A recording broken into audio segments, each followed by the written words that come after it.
Hey there, YouTubes. It's been a while, hasn't it? So this video goes out to one of my online friends, Blue Sage. I've known Blue since the mid-2000s. We met in an old Yahoo chat room, and we've just kind of kept up over the years. Recently, Blue made a video about wanting to connect to and explore Nordic paganism. And as most of you probably don't know, in the last 6 years, I've studied Nordic paganism. I did a 3-year apprenticeship and took my vows about 3 years ago. Blue, please correct me if I'm wrong, but Blue has been studying Celtic paganism for several decades, actually. And he recently got interested in connecting with the Germanic part of his heritage.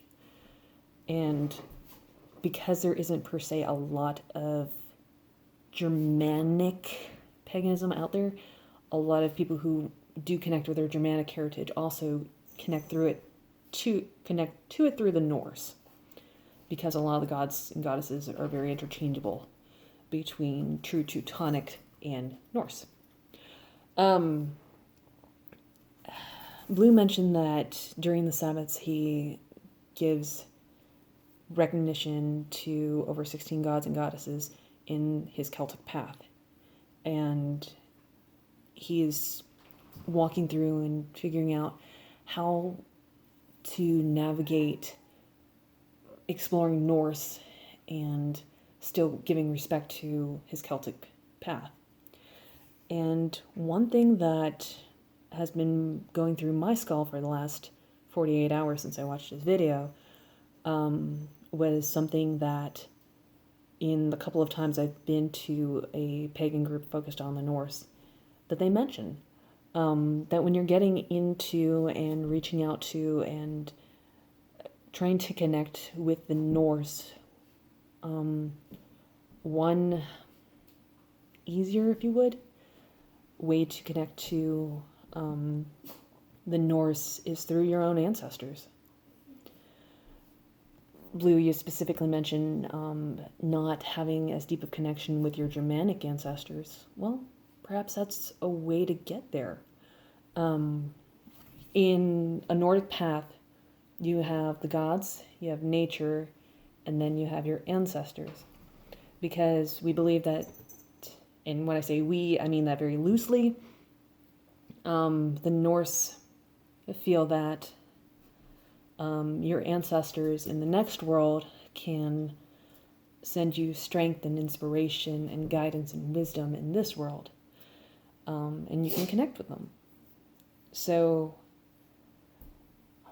when I was in my apprenticeship, part of my studies was learning family genealogy and connecting with a cousin of mine who knew our great-grandmother, Nanny Koo, very well.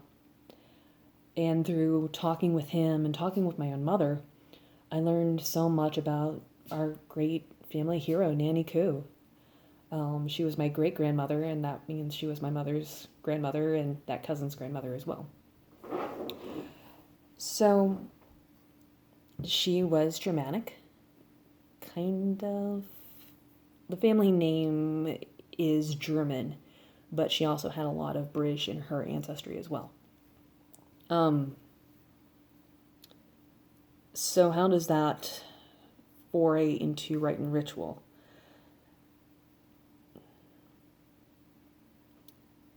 As you're still figuring out and walking your Celtic path and engaging in your practices, it might be something you could do or something you could contemplate is welcoming some of your Germanic ancestors to stand with you. Given my rite and ritual, my Sabbats are very basic, but I pour an offering to my ancestors and ask them to stand with me as I walk through the other aspects of my Sabbat rituals, and how I help incorporate them into my rite and ritual for the Sabbats is I try to contemplate what they would have been doing this time of year. So, what is a Sabbath at its core? It's an acknowledgement of the changing of the seasons. Now, if that's not your perspective, feel free to tell me to F off. But so for Samhain, the Norse don't really acknowledge Samhain, but I personally acknowledge it as the end of the harvest.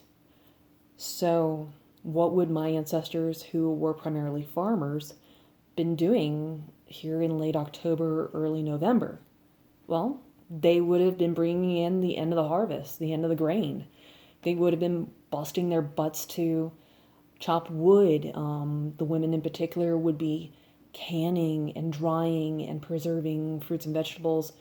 They would have been working in their garden for their winter vegetables like cabbages, here in North America at least. The men would have been butchering and drying and smoking meat and basically busting their butts so they would not starve over the winter. And that's one way to start making a connection with some of your Germanic heritage and perhaps starting to make steps toward your Nordic path goals. Sorry, my dog.